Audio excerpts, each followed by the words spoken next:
In a peaceful village nestled beside a dense, magical forest, there lived a tiny mouse named Milo. Milo was no ordinary mouse. He had a big heart filled with courage and an insatiable curiosity. While most mice scurried around looking for crumbs, Milo spent his time listening to stories of far-off lands and brave heroes. He dreamed of having his own adventure, though the other mice often teased him. "Brave? You're just a little mouse," they would laugh. But Milo believed that bravery wasn't about size, it was about heart. One sunny morning, as the village mice gathered their supplies, a crow swooped down, dropping a piece of parchment at Milo's feet. It was a map, weathered and old, with a red X marked deep in the hidden valley, a place whispered about in legends, but feared by all. Curiosity sparked. Milo's tiny paws trembled with excitement. The map promised a treasure that would bring prosperity to his village, something they desperately needed. Though nervous, Milo decided this was his chance to prove that even a little mouse could do big things. The journey begins. Milo packed his tiny satchel with crumbs, a thimble of water, and his trusty acorn-shaped lantern. As he ventured toward the forest's edge, he called out, "I'll return with something that will help us all." The villagers shook their heads. "You won't make it past the owls," said one. "The forest is full of dangers," warned another. But Milo's resolve was unshaken. With each step deeper into the forest, the sunlight dimmed, replaced by the gentle glow of bioluminescent plants. Shadows danced around him, and the rustle of leaves made him jump, but he pressed on. Soon, he encountered his first challenge, a bubbling brook too wide for a mouse to cross. As he pondered, a wise old frog hopped onto a nearby lily pad. "Where are you off to, young one?" croaked the frog. "To the hidden valley," Milo replied. "Do you know how I can cross?" The frog nodded. Bravery is not just in facing fears, but in asking for help. "I'll lend you a lily pad." The frog nudged a lily pad toward Milo, who hopped on and paddled across with a twig. Grateful, Milo thanked the frog and continued his journey. The Forest of Whispers. As night fell, Milo entered the Forest of Whispers, where the trees seemed to murmur secrets.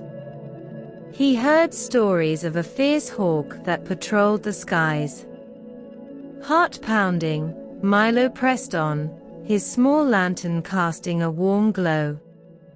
Suddenly, a low growl stopped him in his tracks. From the shadows emerged a fox, its eyes gleaming like amber. "Who dares enter my forest?" the fox demanded. "I'm Milo, and I mean no harm," he said, mustering his courage. "I seek the treasure of the hidden valley to help my village." The fox tilted its head. "Bravery, huh? Let's see if you're as clever as you are brave.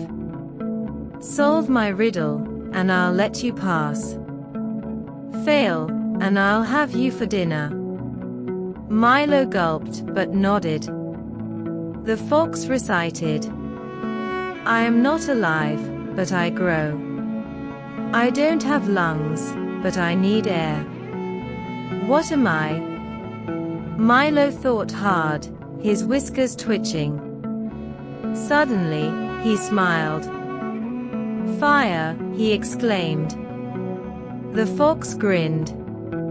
"You're clever, little one. Go on, but beware, greater challenges lie ahead." Into the hidden valley. Following the map, Milo reached a rocky cliff.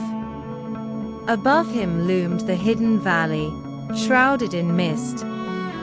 The only way up was a narrow, crumbling path. Milo's tiny paws slipped on loose stones, but he refused to give up.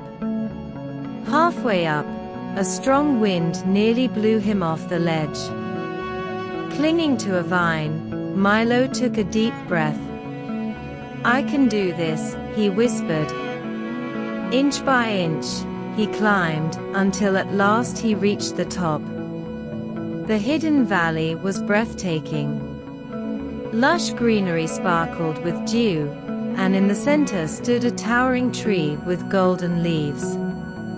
At its base was a stone pedestal holding a glowing, crystal-like acorn. Milo approached cautiously, but as he reached out, the ground shook. From behind the tree emerged a guardian, a giant, ancient tortoise with eyes like molten gold. "Who dares disturb the treasure of the hidden valley?" the tortoise boomed. Milo stepped forward, trembling. "I'm Milo, and my village is in need. I seek this treasure to help them." The tortoise studied him for a moment. "Many have come for this treasure, driven by greed. Why should I trust you?" Milo's voice was steady. "I don't want the treasure for myself. My village struggles, and I want to bring them hope." The tortoise's expression softened. "True bravery comes from selflessness. If your heart is pure, the treasure will choose you." Milo reached out again. This time, the crystal acorn glowed brighter. As he touched it, warmth spread through him. The tortoise nodded. "You've proven yourself worthy. Take it, brave mouse, and may it bring light to your village." A hero's return. With the crystal acorn in his satchel, Milo began the journey home. The forest seemed less daunting, as if it too recognized his bravery. The fox, the frog, and even the murmuring trees greeted him kindly as he passed. When Milo returned to the village, the other mice gathered, their eyes wide with awe. "Milo, you made it back." He placed the glowing acorn in the village square. Instantly, it radiated a golden light, filling the air with warmth and joy. The crops flourished, and the villagers felt an energy they hadn't known in years. From that day on, Milo was no longer just a little mouse. He was the brave mouse, a hero whose courage and selflessness had saved his village. And so, Milo's story was told and retold, inspiring generations of mice to believe that even the smallest among them could do great things, as long as they had a brave heart.